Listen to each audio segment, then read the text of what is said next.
Eh, Masih monitor atau bisa mendengar suara saya? Silakan, langsung aja Pak.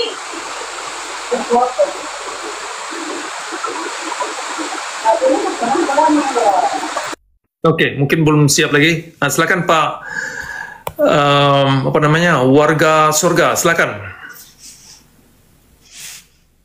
Maaf Pak, kepencet tadi saya dengar ada kata layar kepencet. Oke, Maaf, izin turun saja Pak. oke, baik, baik, baik, Selamat baik. melayani Pak. Oke, oke, baik. Terima kasih banyak ini. Jadi ada beberapa orang lain, dua lagi ya sebelum kita tutup. Jadi ini mungkin Pak Abdul Khalil dan Pak Joshua Michael. Yes. Oke, Joshua Michael. Oke. Kita sekitar ya 15 menit lagi sebelum kita tutup, ada dua tamu ya. Silakan Pak Abdul, langsung bisa mendengar suara saya, silakan. Oke, selamat siang Pak Cakra ya. Ya. Oke, tadi saya mendengar ya, menyimak lah kayak gitu dari peribahasa ataupun dari narasi Pak Cakra sendiri kayak gitu. Sebelumnya saya ingin tanya dulu nih dengan Pak Cakra ya.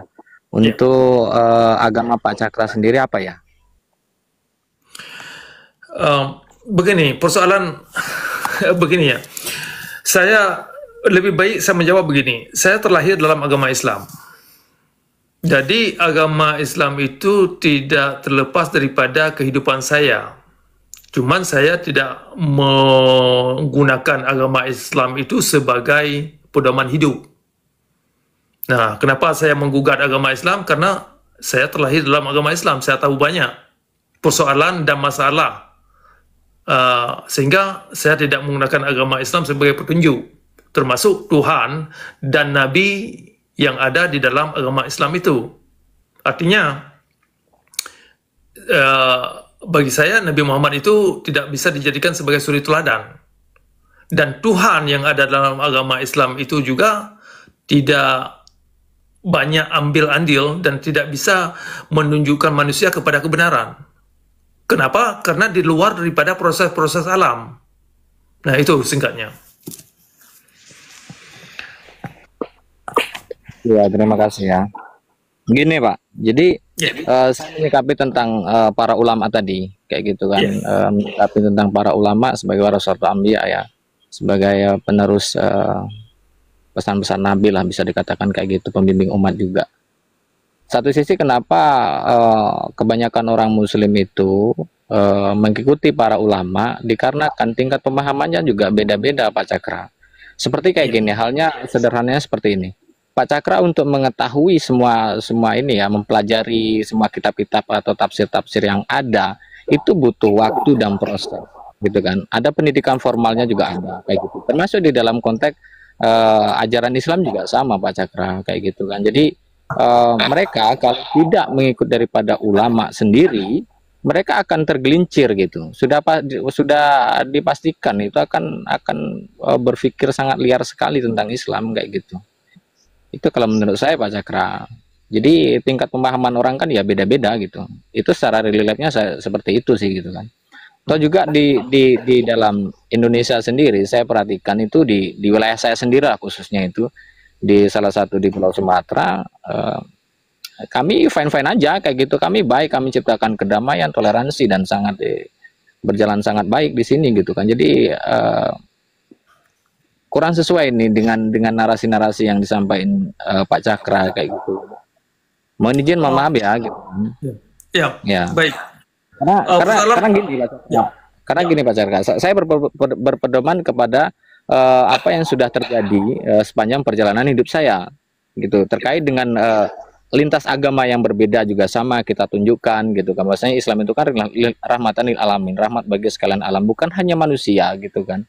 Di situ. Jadi kita lebih mengutamakan kepada tindakan daripada kebanyakan narasi yang terkadang membingungkan kebanyakan orang seperti itu. Jadi saya contohkan sederhana, rumah saya ini di tepi gereja Pak Cakra. Iya, bersebelahan dengan gereja. Ini saya buka nih.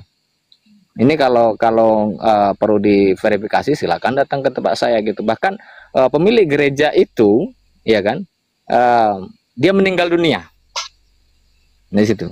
Meninggal dunia, saya itu yang membantu dari semalaman suntuk hingga ke pemakamannya Pak Cakra. Saya orang Muslim, tapi saya nggak ada membeda-bedakan, saya nggak ada intoleran dengan agama lain, saya nggak ada. Banyak saudara saya non Muslim juga banyak, yang baik-baik juga banyak gitu kan. Seperti itu. Begini, persoalan ulama tadi kan. Jadi kalau memang jadi ada dua hal. Yang pertama, persoalan Anda pribadi itu bagus. Sikap Anda beragama itu selayaknya memang demikian. Yang kita harapkan kan demikian, seperti yang Anda tunjukkan. Yang jadi masalah adalah bukan sikap seperti yang Anda tunjukkan. Itu tidak masalah. Saya tidak ambil pusing, malah itu bagus. Kalau memang itu ada di dalam umat Islam, dalam sikap kaum ulama, kita tidak ambil pusing. Persoalannya sekarang, sikap Anda beragama ternyata tidak ada di dalam sikap kaum ulama umumnya.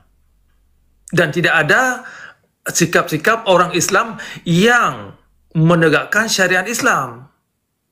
Nah, ini saya kaitkan dulu syariat Islam, karena kebanyakan orang Islam nggak ngerti apa itu syariat Islam. Ini saya buat pernyataan untuk Anda kaji sendiri.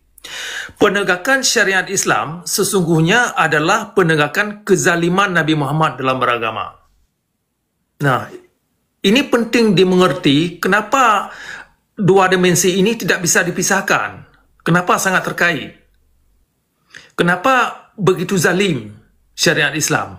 Ya karena perlakuan Nabi Muhammad juga zalim dalam menegakkan syariat Islam. Nah, tidak semua orang Islam yang terlahir dalam agama Islam menganut yang demikian. Salah satunya Anda sendiri ternyata nampaknya kedengarannya Anda tidak termakan, belum termakan dengan syariat Islam. Itu bagus. Kalau Anda belum termakan dengan syariat Islam, itu bagus. Nah, semoga saja keluarga Anda tidak akan pernah termakan dengan rayuan-rayuan apa yang dianjurkan oleh Nabi Muhammad, kekerasan dalam beragama. Nah, persoalannya sekarang, kebanyakan kaum ulama, mereka sangat memilih syariat Islam sebagai perwujudan kesempurnaan agama yang mereka anut. Artinya, sebelum mereka bisa melaksanakan syariat Islam, agama Islam itu belum begitu sempurna bagi mereka. Makanya mereka tidak segan-segan melakukan kekerasan dalam beragama, karena itu adalah esensi daripada Islam secara kafah. Mungkin ada pernah dengar kata-kata kafah. Yang dimaksud kafah, yaitu segala kekerasan dalam beragama itu perlu ditegakkan. Nah, termasuk membatukan orang atau seseorang hingga mati, kemudian harus membakar rumah orang yang lengah ke masjid, kemudian harus memantas dan menghabiskan orang Yahudi agar masuk syurga, kemudian harus main perang-perangan, harus main caplokan-caplokan dan penaklukan-penaklukan daerah-daerah lain agar agama Islam ini tersebar. Hal-hal yang demikian, itu yang dibayangkan oleh kaum ulama agar kafah. Nah, itu persoalannya. Jadi, saya ulang kembali, saya tidak permasalahkan sikap yang Anda ambil, karena itu sesungguhnya bagus. Yang kita inginkan adalah demikian. Kita harapkan orang-orang Islam lain seperti Anda. Nah, tetapi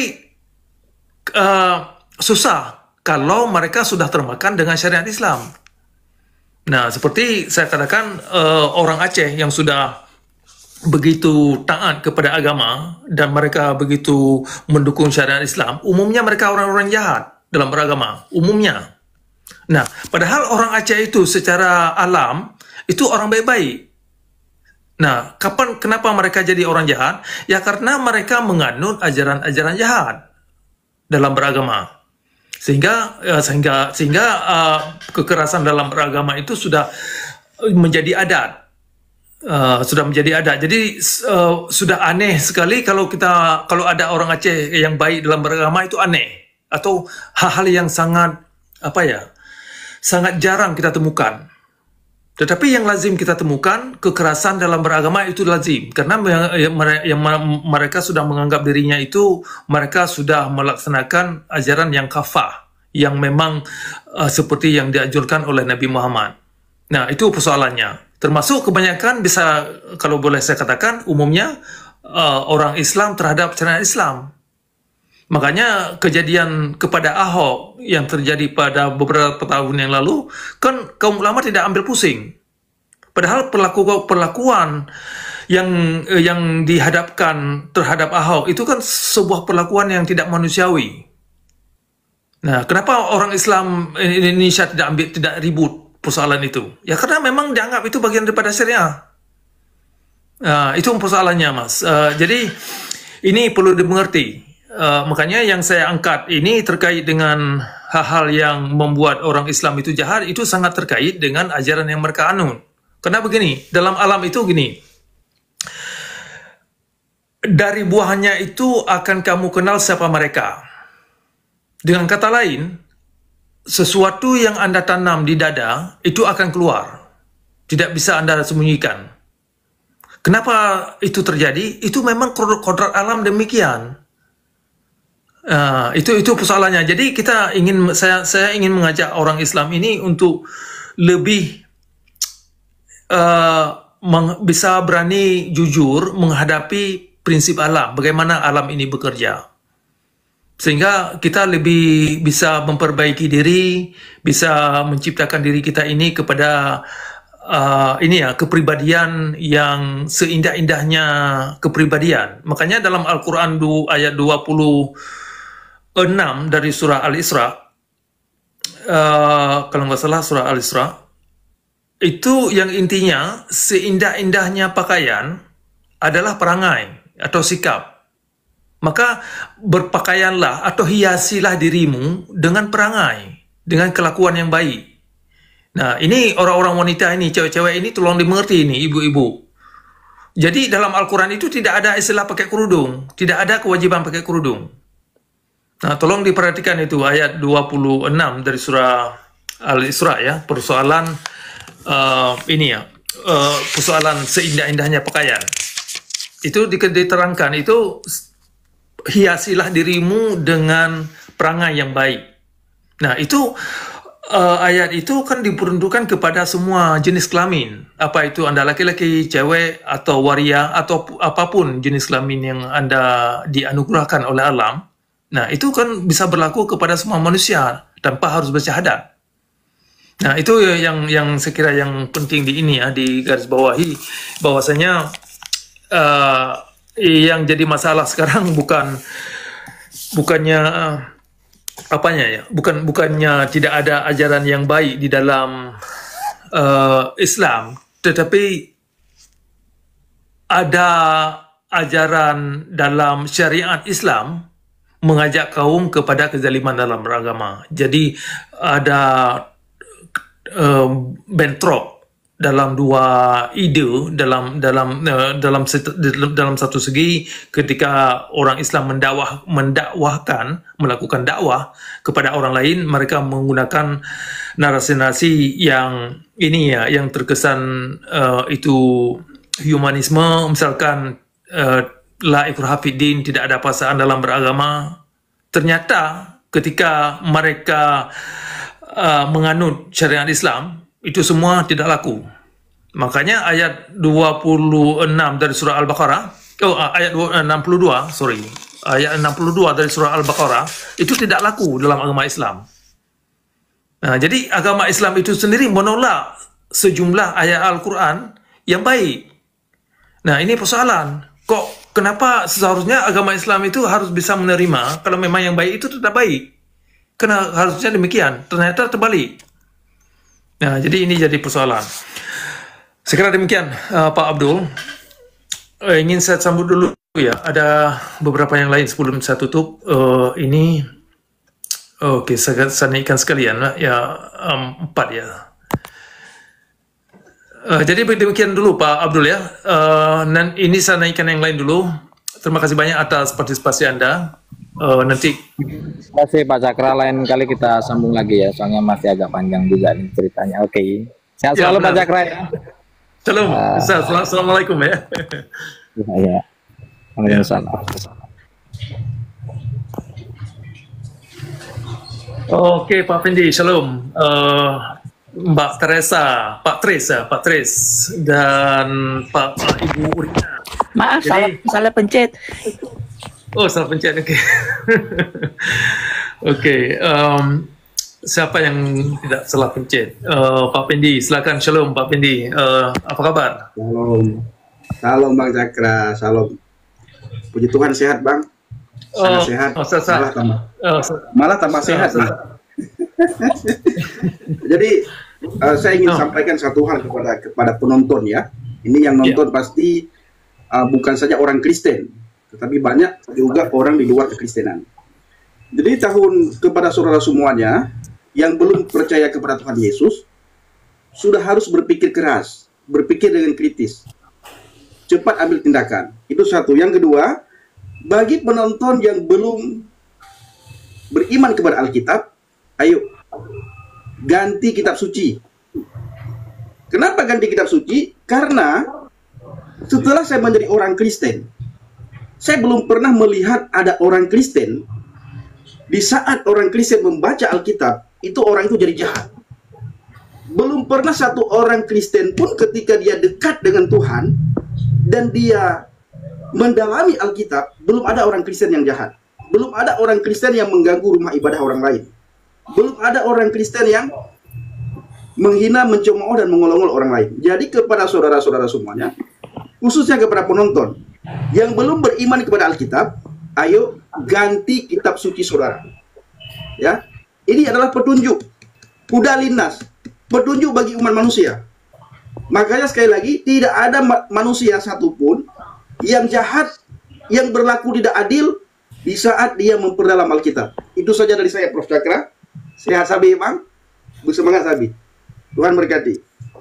Ya, baik. Terima kasih Pak PD. Terima kasih banyak atas pemikiran dan ini ya sebagai aspirasi. Bagus. Terima kasih banyak sudah ikut nimbrung dalam formal ini. Silakan Ibu Si Atu ya. Ibu Atu. Lagi Pak. Selamat siang. Saya cuma ada dua pertanyaan Pak. Cuma ada dua pertanyaan. Saya sering lihat edisi TV itu. Ada yang karena berdebat dengan Islam. Saya cuma pengen tanya ke Bapak, kan Islam nih ya Pak ya? Maaf sebelumnya. Saya Islam versi saya, bukan versi Nabi Muhammad. Iya benar. Maksud saya gini Pak, Al-Quran itu apa? Hadis itu apa? Terus Al-Quran itu datang dari mana? Dan hadis itu datang dari mana? Cuma itu aja Pak pertanyaannya. Oke, baik. Saya tidak tahu di mana asal Al-Quran. Karena Al-Quran tidak menerangkan asalnya dari mana, penulisnya siapa. Al-Quran tidak menerangkan siapa penulis Al-Quran. Yang saya mengerti, Al-Quran adalah sebuah buku atau sejumlah pemikiran-pemikiran nampaknya mengacu tentang untuk menerangkan proses alam, bukan untuk menegakkan agama Islam.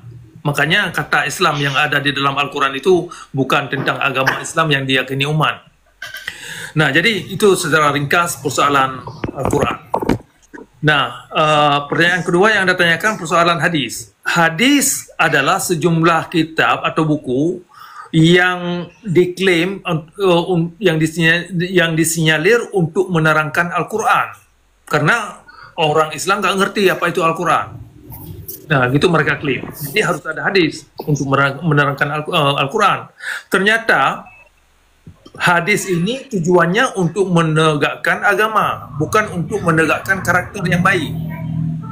Nah, makanya masyarakat terjebak tentang persoalan apakah benar Nabi Muhammad mengajak untuk membawa manusia kepada orang baik-baik. Ternyata yang Muhammad bawa bukan untuk menegakkan akhlak yang baik.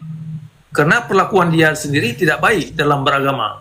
Yang dia tegakkan adalah demi agama itu sendiri, yaitu sembahyang, yaitu harus bayar zakat, harus naik haji, umrah, dan lain-lain yang terkait dengan ritualitas. Sedangkan ritualitas itu dipaksa.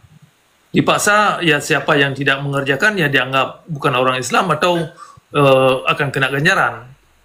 Nah, makanya ada nanti sebagian ayat yang diterjemahkan, orang yang tidak mau melakukan aturan Islam itu harus bayar jizyah. Ya kan, ada di ayat, kalau nggak salah, ayat 29 dari surah Taubah, diterjemahkan demikian. Jadi, memang agama Islam secara fondasi, secara kerangka, itu tujuannya kepada agama itu sendiri, bukan kepada pembentukan akhlak manusia sehingga kita ini menjadi orang-orang yang baik, orang yang produktif, sehingga kita bisa membina bakat, ya kan, bakat yang ada diri kita ini bisa terekspresikan pada dimensi yang begitu baik, ya kan, so you can become the best version of yourself. Nah, jadi hadis bukan ke situ. Hadis hanya saja kepada untuk mendirikan agama, itu aja, kepada ideologi. Kepada ideologi. Nah, itu jawaban saya terhadap dua pertanyaan yang Anda ajukan. Berarti hadis belum tentu mengajarkan yang baik dong, Pak? Yang saya tahu, hadis hanya mengajarkan kezaliman dalam beragama. Itu singkatnya demikian. Oke, Pak. Makasih, Pak. Cuma itu aja sih. Karena kebanyakan kan kalau di Al-Quran tuh mengajarkan yang benar, sementara hadis bertentangan dengan Al-Quran yang saya tahu sih. Semenjak saya ikut dengan mengikuti Edis TV, sebentar-sebentar hadis, sebentar-sebentar hadis. Padahal di hadis itu belum tentu benar seperti di Al-Quran ya, Pak ya? Iya, ya benar. Ya. Oke, Pak, itu aja sih. Terima kasih atas jawaban Bapak, saya puas. Ya, sama-sama. Terima kasih banyak atas Selamat siang, Pak. Oke, makasih, Pak. Makasih. Sama-sama. Siapa lagi ya? Mbak Rina ya tadi. Silakan Mbak Rina, monitor nggak? Oke. Mungkin saya turunkan Mbak Rini ya dulu ya. Mungkin saya kasih dulu Pak Bambi, siapa nih? Pak Pembina Agama, silakan Pak Pembina Agama, monitor. Langsung aja. Baik, terima kasih Pak, Pak Cakra. Saya mau bertanya aja nih Pak, bagaimana tanggapan Bapak perihal tentang boleh berbohong dalam 3 hal, seperti yang dipamer-pamerkan di sana ya. Terima kasih Pak, itu aja. Dan maksud saya apa akibat dampak ke depannya, dan itu aja. Sebentar, berbohong gimana tadi? Putus, bisa diulangi? Begini Pak Cakra, bagaimana tanggapan Bapak selama Bapak mempelajari tentang ajarannya di agama Islam, perihal boleh berbohong dalam 3 hal. Nah, dan apa akibatnya ke depan jika itu diteruskan atau dijadikan sebagai kebenaran yang absolut, di mana kita harus menjunjung tinggi kebenaran yang absolut, baik itu dalam berideologi secara pribadi, di dalam diri sendiri, baik pun itu di dalam berbangsa dan bernegara. Terima kasih Pak. Ya, berbohong itu kan pertama sekali efeknya kepada kualitas pola pikir kita sendiri. Itu yang sangat ini yang sangat langsung. Apapun nanti alasannya. Makanya kalau agama Islam mengklaim kebenaran, tetapi kebanyakan ajaran itu malah mengajak manusia berbohong demi agama, ini sangat bermasalah. Kalau misalkan begini, kalau kita manusia salah berbicara, ya kan, mungkin sering terjadi salah ungkap, salah ucap. Nah, tetapi secara manusia kita sadari dan kita minta maaf. Woi, kita bisa langsung nelpon atau ketemu si Pulan, hari pulang-pulang saya keliru, saya salah bicara atau salah ucap. Nah, kita mudah memperbaiki diri. Ya kan? Kalaupun ada kondisi-kondisi tertentu kita berbohong, mungkin karena takut atau mungkin karena apalah. Tetapi ada masa secara natural manusia itu sadar bahwasanya bohong itu adalah tidak baik, merusak diri kita dan juga merusak orang lain. Tetapi karena di dalam natural itu ada kesempatan untuk kita bisa melakukan introspeksi dan untuk memperbaiki diri, dan ada jalur ke situ. Ada jalur ini ya, jalur mengampuni diri kita sendiri. Ya kan? Keinsafan itu ada.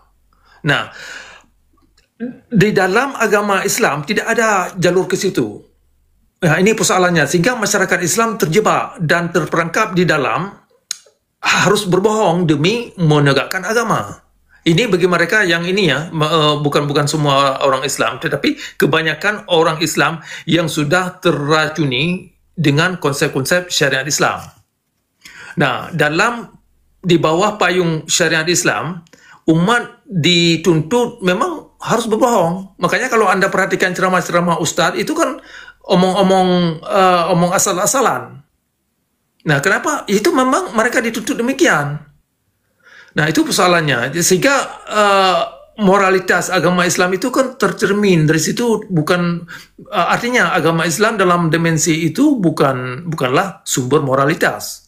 Dan juga tidak bisa digunakan sebagai sumber spiritualitas. Nah, itu. Oke, terima kasih Pak. Aku turun sebentar Pak ya. Aku di bawah. Oke, baik. Terima kasih Pak Peminat. Jadi ini akan saya tutup ya dalam waktu 5 menit. Waktu ini sudah sampai. Ada Pak Pendi mungkin ada ingin tambahkan sebelum saya tutup. Ada beberapa ini, ada 3. Baik Bang. Saya ingin tambahkan terhadap Pak Abdul tadi ya. Pak Abdul yang rumahnya dekat gereja. Yang beliau katakan ada pemilik gereja, dalam hal ini mungkin pendeta atau gembala, di mana meninggal dunia, tetapi beliau yang mengurus. Nah, kalau kita melihat dari ajaran, itu beliau sudah melanggar aturan. Ya, ini kita bicara ajaran, bicara syariat, itu sudah melanggar aturan. Tetapi kalau bicara tentang kemanusiaan, beliau tidak salah. Dalam hal syariat, dalam hal agama, beliau salah besar melakukan hal-hal seperti itu. Bahkan hari-hari ini sangat viral di media sosial, di mana ceramah Ustadz Abdul Somad, sebenarnya ceramah itu sudah lama ya, tapi viral kembali karena menyangkut tempat retreat anak-anak dibubarkan ataupun di demo. Nah, di mana Pak Abdul Somad berkata, apabila ada pemimpin yang memberikan izin berdirinya rumah ibadah agama lain, maka pemimpin tersebut akan mendapatkan ganjaran, alias akan mendapatkan amal dosa yang jariah. Nah, sementara kalau kita lihat di dalam syariat, dosa jariah itu tidak ada. Yang ada itu adalah amal jariah yang akan mengalir. Tetapi Ustaz Abdul Somad katakan apa? Orang pemimpin-pemimpin bangsa dan negara ini, khususnya pemimpin Islam, yang memberikan izin gereja, yang memberikan izin kelenteng, atau tempat ibadah lain memberikan izin, maka pemerintah tersebut akan mendapatkan dosa yang jariah. Ini kan sangat intoleran ini. Makanya saya katakan tadi apa? Ayo ganti kitab suci. Karena belum ada orang Kristen yang jahat di saat orang Kristen menerapkan apa yang tertulis dalam kitab suci. Tidak ada. Nah, kembali kepada apa yang disampaikan oleh Pak Abdul tadi, yang rumahnya dekat gereja. Beliau melakukan sesuatu itu, dan apa yang beliau lakukan itu bukan berdasarkan ajaran beliau, tetapi berdasarkan hati nuraninya beliau. Beliau orang baik. Tapi kalau kita lihat, apakah beliau itu taat terhadap agamanya? Apakah beliau taat terhadap imannya? Taat terhadap keyakinannya? Taat terhadap syariatnya? Tidak. Tidak taat. Nah, kalau seseorang taat terhadap syariatnya, seperti Bang Prof. Dakra bilang tadi, tidak boleh. Makanya ada hadis yang mengatakan, kalau ketemu orang kafir atau orang di luar agamamu, ini sering sekali dibawa oleh Bang Edis, di jalan, pepetlah dia, sampai dia jatuh ke jurang. Ya. Ketika hadis ini dibacakan oleh orang Kristen, banyak orang berkata, oh itu hadis palsu, itu hadis yang dhaif. Padahal hadis itulah hadis yang sahih. Yang dulunya hadis itu sahih, sampai sekarang sahih. Tetapi berdasarkan orang Kristen yang membaca, orang Kristen yang up hadis tersebut, orang Kristen yang up hadis tersebut, orang Kristen yang up hadis tersebut, khususnya orang-orang yang belum percaya kepada Yesus, saudara harus berpikir keras, berpikir secara kritis, bukakan hati saudara, bukakan pikiran saudara, bukakan telinga saudara. Siapa yang bertelinga hendaklah mendengar, dan siapa yang punya hati, bukakanlah hatimu. Dan siapa yang punya pikiran, pikirkanlah baik-baik bahwa kita semua akan meninggalkan dunia ini. Ketika kita meninggalkan dunia ini, amal kita, kebaikan kita, pahala yang kita kumpulkan di dunia ini tidak akan bisa menyelamatkan kita.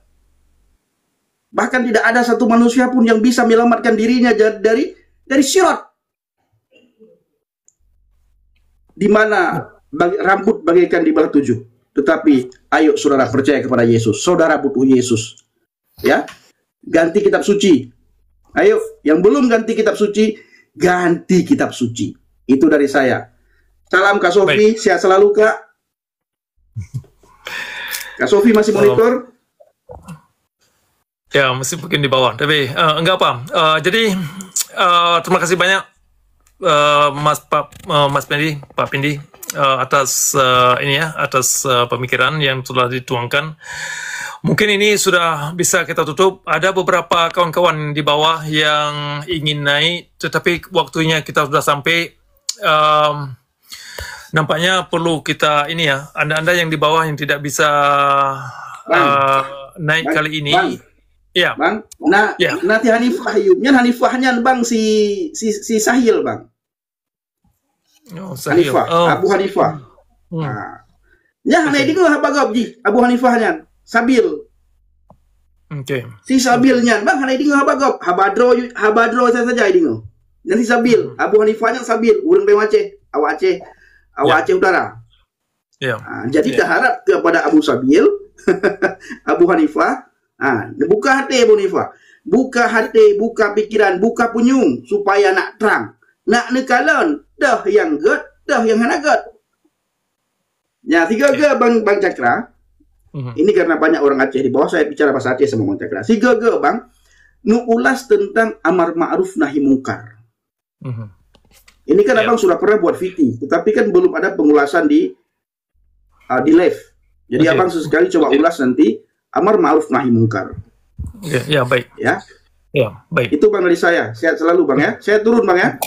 Oke, Bapak Ibu semuanya, saya izin pamit. Tuhan memberkati kita semua. Shalom. Oke, shalom. Ya, terima kasih Pak Pindi. Terima kasih. Jadi Anda-anda yang di bawah yang tidak sempat mengajukan pertanyaan, ada yang tidak sempat naik kali ini, tolong dicatat pertanyaan yang Anda akan tanyakan. Tolong ditanyakan kali depan kapan kita ada live lagi, karena waktu sudah tiba, jadi perlu kita tutup. Nah, atau Anda bisa kirim pertanyaan Anda bisa Anda inbox saya di sini. Nanti kita bisa kumpulkan pertanyaan-pertanyaan yang akan kita jawab pada komal mendatang. Nah, Anda-anda yang di bawah yang ingin menonton kembali komal ini, ada di sana nanti rekamannya pada channel Pak Nabirong atau Nabirong 101 YouTube. Anda bisa lihat di sana sebagai pertinggal atau arsip apa yang kita bicarakan kali ini. Nah, sekali lagi saya berterima kasih sekali kepada Anda yang sudah berpartisipasi dalam komal ini. Saya belajar banyak dari partisipasi Anda, dan pertanyaan-pertanyaan yang ditanyakan sangat bagus dan sangat penting untuk kita bahas dan kita kupas. Jadi sekali lagi, Anda-anda yang ingin menanyakan hal-hal yang ingin Anda tanyakan tadi, tolong dicatat dan tolong disimpan atau tolong dikirim ke saya. Nanti bisa kita kumpulkan untuk kita tanggapi pada kali mendatang.